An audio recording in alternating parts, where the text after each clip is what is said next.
What's going on, everybody? FutureRail Productions here. I'm back with another reaction of the Stories of War. This is episode 4, Espionage. We lost a lot of good friends in this series so far. I'm not going to spoil it, though, so you've probably already seen it from the previous reactions. So just want to note, no spoilers for me, please. I'm still, watching this, and I don't want to be spoiled. And spoilers for this, if you haven't seen it, go watch it, and go watch series 1 and 2 of Stories of Sodor, because it'll give you some background on it. And if you're also triggered by violence, coarse language, and war-related themes, stop watching now and go watch one of my other videos, or just do something else. I don't know, go for a walk or something, I really don't know. Anyways, let's react.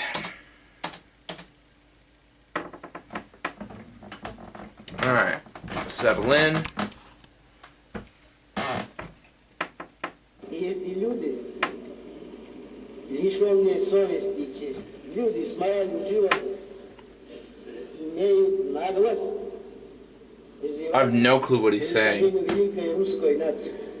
Немецкие захватчики хотят иметь истребительную войну с народом СССР. Что же? Sounds German. Если немцы хотят иметь истребительную войну, они ее получат. Those had been the fighting words of the Russian leader Joseph Stalin, in which he declared the Germans' intent to fight a war of annihilation would be met by a similar campaign from the motherland. A most prophetic speech. Many brutal battles were fought between the two superpowers, culminating in the disastrous siege of Stalingrad. And about a month prior to that, the Germans had suffered an equally devastating defeat at El Alamein. This put Rommel's forces on the run, and throughout the beginning of 1943, we chased them across North Africa. This truly was the beginning of the end for the Nazi regime. But, I'm sorry to say, they still had plenty of fight left, and more than a few tricks to play. Oh boy. We're getting down to the wire here.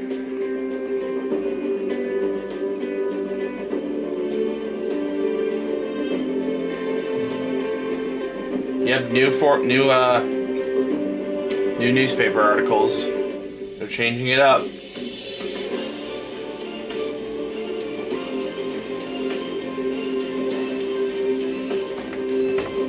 Yep, it's definitely changed up. A lot, actually. Kind of makes me wonder what the 5th episode will bring. It's atrocities, so it's just, the name's Atrocity. So it kind of makes me wonder, are we talking about the concentration camps or prisoner of wars? I don't know.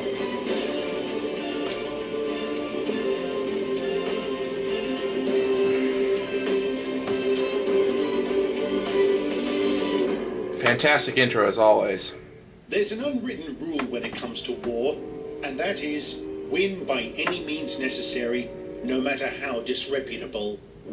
Victory through strength of arms is often seen as the more honorable tactic, whereas espionage is regarded as schemy and vile. And it's not hard to see why. A well-placed spy can potentially do more damage than an entire army, and an operative skilled enough to blend into an enemy force or society is an insidious enemy, often leading to paranoia and suspicion, whether it's justified or not. Give it back, comrade. The hell I will. I'm taking this to the general. Go ahead. Make a bigger fool of yourself. I could do with a laugh. You care to explain this gobbledygook on this letter? It's Welsh, you blithering idiot. It's to my grandfather. Oh, yeah? How do I know it's not German? I wouldn't expect a blockhead like you to know English, let alone another language. All right, you Welsh wanker. You asked for it. Come on, let me see hands in the air. Gladly.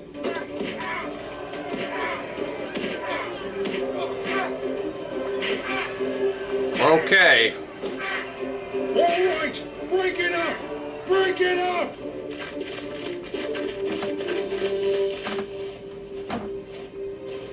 You two are confined to quarters pending court-martial proceedings. But, sir, I don't want to hear it, Corporal. You're soldiers of His Majesty's Army, not a pair of pub-crawling brawlers. Sergeant? Yes, sir. Any man who doesn't want to be charged as an accessory to conduct unbecoming had best get back to work. Oh dear. Smart move. I'm sure glad that ended quickly. Me too. Fancy getting called out over something as trivial as writing a letter home. It wouldn't be the first time. Remember last month when Corporal Wallace received that letter from his Uncle Luther? Oh yeah, that got ugly real quick. I don't think I've seen Wallace since. I heard MI6 came to question him. Next day, he was gone. You don't think they locked him up, do you? Either that, or they made him an interpreter. Regrettably, I think the former outcome is more likely than the latter. Lest we forget what happened to the yardmaster at Elsbridge. What do you mean? Oh, you didn't hear about that? It happened just before we left. The police came to question him. What about? Apparently, he spent some time in Germany in the 30s. They wanted to know how much time and what he did. According to him... Oh, that's my cat. They asked how many times a day he went to the lavatory. What a load of rubbish! I wouldn't stand for that. I highly doubt we'd have a say in the matter, Thomas. Reason is the first casualty of paranoia. Have you ever thought about writing philosophy, Gordon? No, I haven't. Good. Why, you little... Thomas, I love you. As much as I'd love to see how this'll end, I've got to run. Are you heading to the front? Yep. According to the lads, we're very near to pushing the Germans out of Africa. Awesome. But they need this lot to keep it up. I'll see you blokes later. Stay safe, mate. Goodbye, Peter.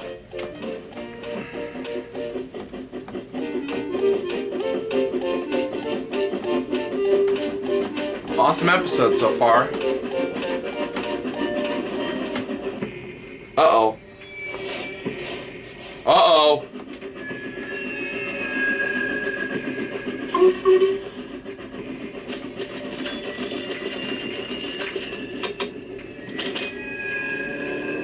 Oh no.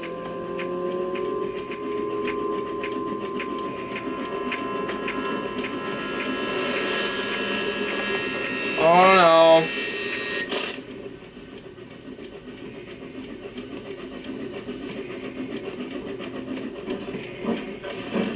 Oh, good. Now what's going to happen here? I don't know. One of the couplings might have snapped. Bother! We were making such good time too. Come now, Peter. Don't go getting in a tizzy. We'll have a look. I'm glad Peter stopped. Jesus Christ! What the hell was that? The bridge exploded! What do you mean, exploded? I mean it's now in tiny bits, all burned up and smouldering. Crikey, we could have been on that bloody thing when it blew. We should have been. And with all this petrol, dear God. Oh shit. That was lucky. Bloody oath it was. Blimey, Peter! Talk about a close call! You're not wrong. And considering what we found in my brake van, it's no small wonder how I avoided going up in flames. Look! What the... Is that... the lucky lamp? How in fizzling fireboxes did it get here? The lucky lamp. That's a very good question, Douglas. Although, we did take on a lot of equipment and supplies before leaving Sodor. Maybe it got picked up along the way. That seems unlikely, Edward. And surely we would have noticed it before now. Given The lucky its lamp. spontaneous travel, I wouldn't be surprised if it's made the rounds across the entire theatre before now. I don't care how far or wide it's gone. I'm just grateful it found its way onto my train. And so you should, old chap. How do you suppose the Mid-Sodor boys are getting on without it? I'm sure they're just fine. Nope. Uh-oh. Outskirts of Barrow.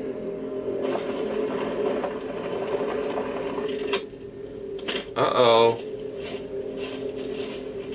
Uh-oh. Evening, Mike. Evening, Gus. What's new? Not much. Yourself? My boy's thinking of signing up. You mean here? No, the army. Oh, sorry to hear. Me too. Oh, Tom wanted to see you when you got here. Right. Ta. Oh. What is this? Evening, Tom. Ah, Gus, my dear fellow. Would you excuse us, gentlemen? Mike said you wanted to see me? Yes. How are you acclimatizing to life on Sodor? Fine, considering they keep banging on about the evils of fascism and what our group did to their precious little island. To hear them tell it, we would try and take over the place. Oh, I shit. know. These are all Germans. Astounds me. Or something. Which is Fascism why I think supporters. it's time to teach them a lesson and show Britain we're still a force to be reckoned with. What do you have in mind? Well, my sources tell me a large supply shipment is being assembled for delivery to Africa. If something terrible were to happen to it, and you want me to make sure something does, not just you, of course. Our man on Sodor should be able to assist. Are you sure? He hasn't been of much help lately thanks to that repulsive station master. Don't worry, that will be taken care of. Once it has, we can proceed. Excellent. Damn! I almost Espionage. feel sorry for the Sudrians. Do you really? No. Obviously, with 8 of us serving abroad, the rest of Sodor's engines were hard-pressed keeping up with the ever-increasing workload. Oh, At least man. they were, until a number of others were called in from across the UK to assist, most of whom had visited our little island on previous occasions. It's so nice to have you back, Winston. We've been struggling to handle the heavy goods work ever since Henry left. It's my pleasure, Toby. It's great to be back. Though, I wish I could have come sooner to say goodbye to Edward. You know, just in case. I wouldn't worry about it, Winston. He'll come back. They all will. I know it. That's the spirit, Eric. Oh, while I've got you here, are you taking the troop train today? Yeah. Why? I just wanted to tell you to be careful with it. I will. Just as I was the last time, and the time before that. I would have been careful, even if you hadn't told me both times. I did? Oh, sorry. That's okay. I know why. Well, I don't. What's the matter, Toby? We had an accident with a troop train here on Sodor back during the First World War. First World War? That's what they're calling the Great War now. Like I said, there was an accident and a couple of deaths. I've always been tentative when it comes to handling troop trains ever since. Was it you who had the accident? No. Get back to work, you snackers! Ah, are you still here, Jeffries? That's Station Master Jeffries. When are you going to get it through your thick skull, Jeffries? We will never call you that. And when are you going to learn to shut your gobs? You have no authority over our right to speak. If it relates to the war, I beg to differ. It's bad enough the papers are plastered with headlines of death and destruction. The passengers don't need to be constantly reminded of such atrocities by a couple of loudmouth engines talking Oh, about it. God, I hate this guy. Can we put him in the war? I've never heard you say, Jeffries. That is by far the most imbecilic. Oh, and why is that? Forget it.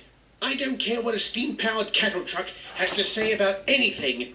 Then you won't mind if I say you're a complete ass, will you? Oh, Toby! Oh, so you do care. Just as I thought, you miserable bastard. How dare you! I ought to take out an axe and chop you into kindling. I'm going to...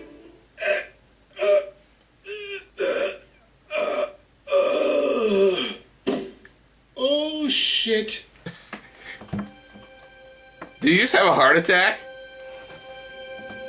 All right, I think we've got all that we need. Thank you for your cooperation, Toby. You're welcome, officer. Don't blame yourself, Toby. Why not? He died because of me. It was his choice to pick a fight, his choice to act like a deranged lunatic. And between you and me, the lads and I had always suspected someone would take him out sooner or later. This way is much, much easier. Glad to be of service then. Don't give me attitude, Toby. I'm sorry. Can I go? You can. If I need you further, I'll contact Mr. Starr. Very well. Oh! So, he had a heart attack and died because he got mad at Toby. Oh! Well, it's actually Toby snapped at him and then, yeah. I don't know if that's a good thing or a bad thing. Probably a good thing. He was a bit of a dick.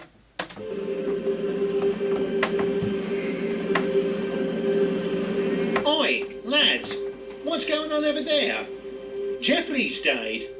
What? Really? Who finally went and snuffed him? Was it one of the porters? No. He had a heart attack brought on by an argument with Toby. With Toby? Huh. It's always the ones you least suspect. Hey, Toby! Get on you, mate! Oh, go to hell, Diesel! Oh, nice. What did I do? I want this kind of music in the background. That. Jesus Christ! Yeah, that's stuff. Try and give a bloke a compliment, and everyone jumps all over you. Typical. Yeah, this music. I want that, yeah. Oh god, it's this guy again.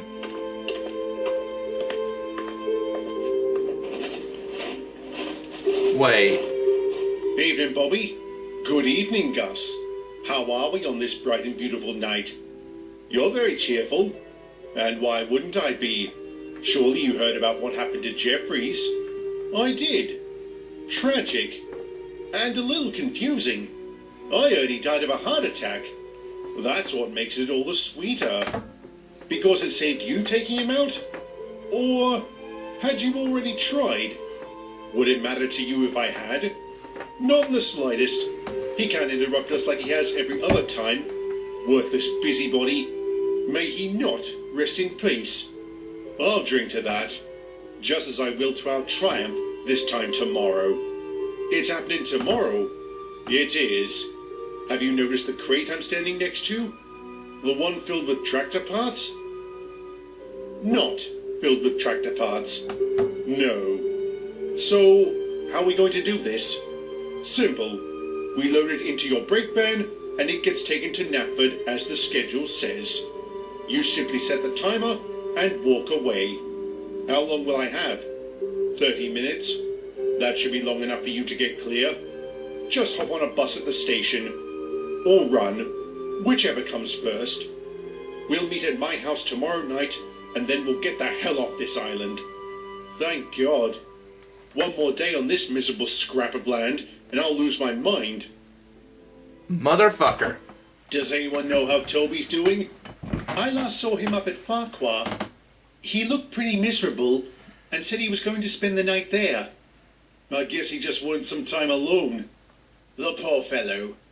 I do hope you mean Toby and not Jeffries. I do mean Toby, James.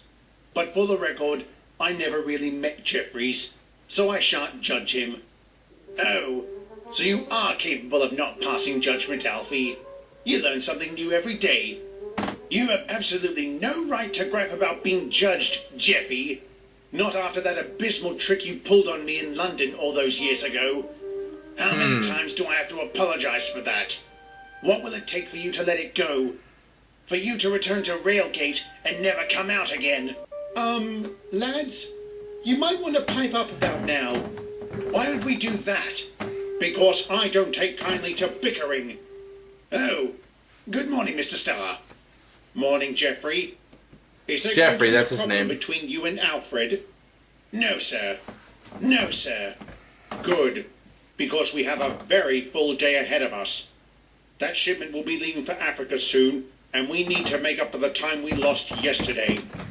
Donald and Percy, you two will shut the trucks at the harbour. Yes, Aye, sir. Geoffrey and Winston, you'll be collecting trains from Elsbridge and bringing them to the quays. Yes, sir. Yes, sir. Alfred, you'll take the express as normal. But once you get back, I want you at the harbour to help with the shunting, as there's bound to be a lot of it. Yes, sir. Happy to help. James, you'll be collecting a goods train from Alsborough for delivery to the harbour. I'll be riding with you on this one. You will, sir? I have a meeting with the manager of the Mid-Sodor Railway, so it's a matter of convenience. Understood, sir. Any questions? No? Right then, engines. Let's get to it.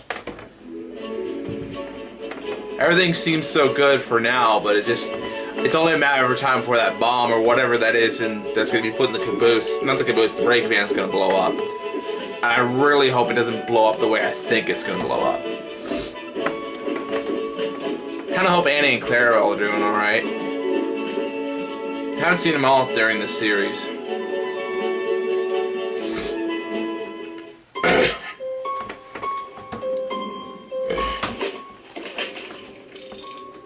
Uh-oh. Timer's going.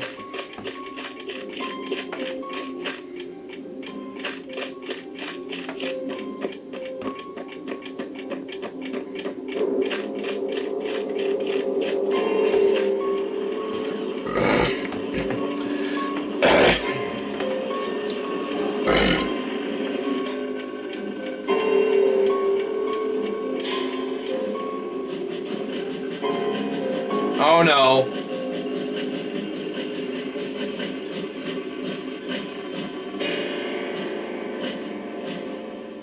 Ah, Toby. So good to see you, dear chap. How are you? Oh, I'm fine. Well, better than yesterday. That's progress. If you need anything, just ask. Thank you, Alfred. I could use some help right now if you can. Of course. Name it. I'm told the train on track 5 has been emptied. Can you shunt it out the way, please? Whereabouts exactly? Most of the sidings are full. Put it on Pier 1. There should be room enough for it. Very well. I'll get right to it. Cheers. It's gonna blow up. It's gonna blow up and kill him.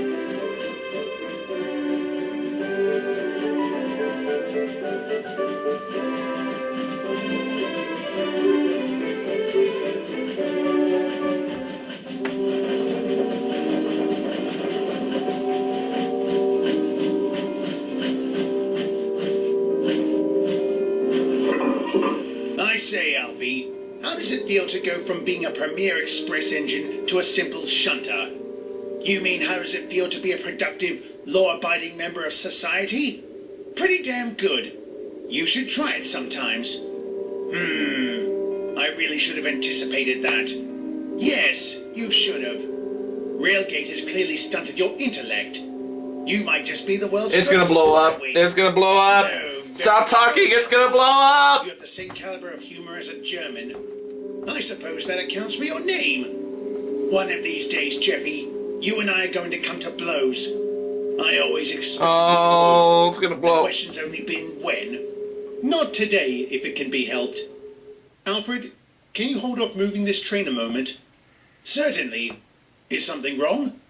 The manifest is missing a page, and I just want to look inside the brake van to see if it's there. I won't be long. Take your time. Yes, take your time. Alfred does need his rest. I've been working just as hard as you. You haven't been trudging back and forth with goods trains all day. You're a heavy goods engine. You're designed... Oh dear God! What? What is it? There's a bloody bomb on this train! A bomb? Are you sure? It's got wires and a timer. I'm pretty bloody sure. Good Lord. And all this explosive material. What did the timer read? Under 2 minutes. That's plenty of time. Alfred, what are you doing? Dump it into the sea. Dump it into the sea.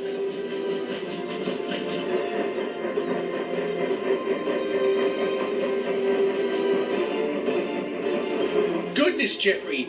What's all the excitement? There was a bomb on that train, and Alfred decided to play the hero. Oh no! I know, that damn fool. That's not what I meant. James! Oh God, no, James!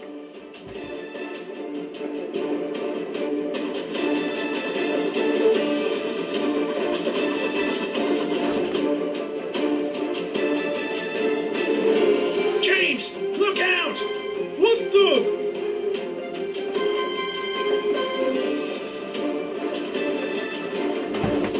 Alfred, stop and let it roll. Just let it roll. Oh, he's dead. He's dead. Alfred is dead. All things considered, what happened that day could have been much, much worse. Amazingly, only the back part of James's train had been destroyed. However, the explosion took the life of his guard, Alfred, and Mr. Starr. No! Lads on Sodor were devastated to hear of our director's death, as were we. No! Memorial would be held to commemorate the great man, and I'm pleased to say by that point, his death had been justly avenged. After Jeffries died, an autopsy revealed the cantankerous station master had been poisoned. The police searched his workplace and found the poison in the office of the yardmaster, Robert Carrigan. He was quick to cut a deal by selling out his partner, Angus Sullivan, one of a number of new railwaymen transferred to Sodor. He too made a deal and gave up the name and location of the group he was associated with, which was revealed to be a splinter group of the supposedly disbanded British Union Party. After coming through the group's files, it was revealed the German SS had been supporting them. This added further charges to the ever-growing list of felonies against the group. So, Those who weren't Alfred executed died. for treason Great. and espionage were sentenced to life in prison. As I said, their crimes were justly avenged, and the Nazis were soon to pay for theirs. On May 12, 1943, the Axis forces surrendered in North Africa. Yay. Come 1944, the end of the war was in sight. So we lost Mr. Starr. And we lost Alfred, too. And his driver. And fireman, probably. And his, the brakeman in James's train. God, I don't know how to feel about that. That hurts. That really hurts. Well, we got one last episode to do. I'm gonna need a mo. But I hope you guys enjoyed. We're gonna be moving on to episode 5 here, and then I'll start uploading the first episode tonight. Yeah. I hope you guys enjoyed. I'm FutureRail Productions, and I'll see y'all next time.